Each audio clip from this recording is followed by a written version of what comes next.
Welcome to Gurukul মাধ্যমিক। আজকে আমরা পড়বো একটা ভীষণ ভীষণ ভীষণ ইম্পর্টেন্ট টপিক নিয়ে। সেটা হচ্ছে যে মাইটোসিস কোষ বিভাজনে প্রোফেজ এবং টেলোফেজ ঘটনার তিনটি বিপরীতমুখী ঘটনা। ঠিক আছে, তিনটে বিপরীতমুখী ঘটনা নিয়ে আমরা আলোচনা করবো, যেটা হচ্ছে ভীষণ ইম্পর্টেন্ট। তো চলো শুরু করা যায়। দেখো, প্রথম পয়েন্ট হচ্ছে আমরা দেখেছি প্রোফেজের ক্ষেত্রে কি হয় না। দেখো, প্রোফেজের ক্ষেত্রে আস্তে আস্তে ক্রোমাটিন সূত্র যেগুলো থাকে সেগুলো কি করে না, জল বিয়োজন ঘটায় এবং ধীরে ধীরে মোটা এবং স্পষ্ট হতে থাকে। এটা কোন দশায় ঘটে না, প্রোফেজ দশায় ঘটে। কি ঘটে না, প্রোফেজ দশায় যে আগে ক্রোমাটিন সূত্রগুলো বা নিউক্লিয় জালিকাগুলো যেগুলো ছিল সেগুলো কি হয় না, জল সরে যেতে থাকে এবং ওই যে সুতোর মতো অংশগুলো নিজেদের মধ্যে খুব কুণ্ডলীকৃত হয়ে ঘন সন্নিবিষ্ট হয়ে ক্রোমোজোমের আকার ধারণ করে এবং স্পষ্ট আকার ধারণ করে। ঠিক আছে, টেলোফেজ দশা কি না, টেলোফেজ দশা হচ্ছে প্রোফেজের ঠিক বিপরীত।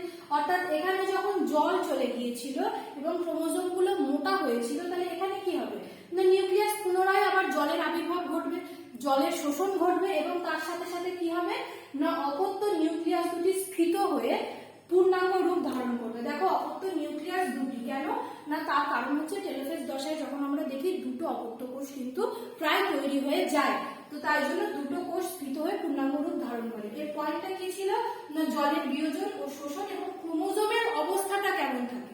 ঠিক আছে, পরের পয়েন্টটা দেখো, নিউক্লিয় জালিকা ও ক্রোমোজোমের গঠনগত পরিবর্তন।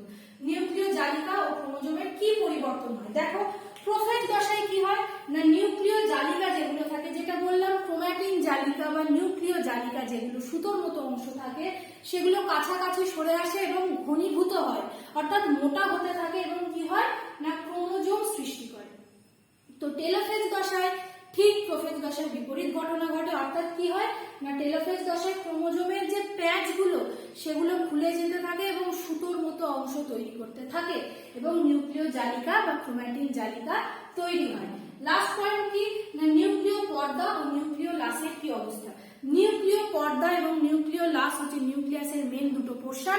তো তাদের কি পরিবর্তন হয় না, প্রোফেজ দশার শেষে নিউক্লিয় পর্দা ও নিউক্লিয় লাস অবলুপ্ত হয়। কেন না, তার কারণ হচ্ছে জল অবলুপ্ত হয়, অর্থাৎ সাইটোপ্লাজমীয় যে অংশ বা নিউক্লিয় প্লাজম যেটা, সেটার অবলুপ্ত হয় এবং কি হয় না, নিউক্লিয় পর্দা ও নিউক্লিয় লাস অবলুপ্ত হয়। দেখো, প্রোফেজ দশার যে ছবিটা, নিউক্লিয় পর্দা হচ্ছে এই পোর্শনটা নিউক্লিয় পর্দা কি হচ্ছে, অবলুপ্ত হচ্ছে এবং তার সাথে সাথে কেন্দ্রীয় অংশ হচ্ছে নিউক্লিয় লাস, সেটাও কিন্তু অবলুপ্ত হয়ে যাচ্ছে কোন দশায় না, প্রোফেজ দশায়।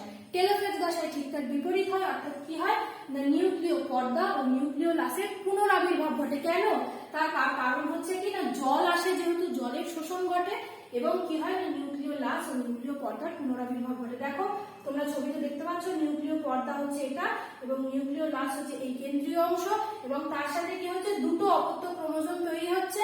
পরীক্ষায় যদি এটা আসে অবশ্যই কিন্তু তোমরা ছবিটা দেবে এবং সুন্দরভাবে এইভাবে লিখে নেবে। তোমরা অবশ্যই এটার একটা স্ক্রিনশট নাও। এইটা কিন্তু 2025 মাধ্যমিক পরীক্ষার জন্য ভেরি ভেরি ইম্পর্টেন্ট।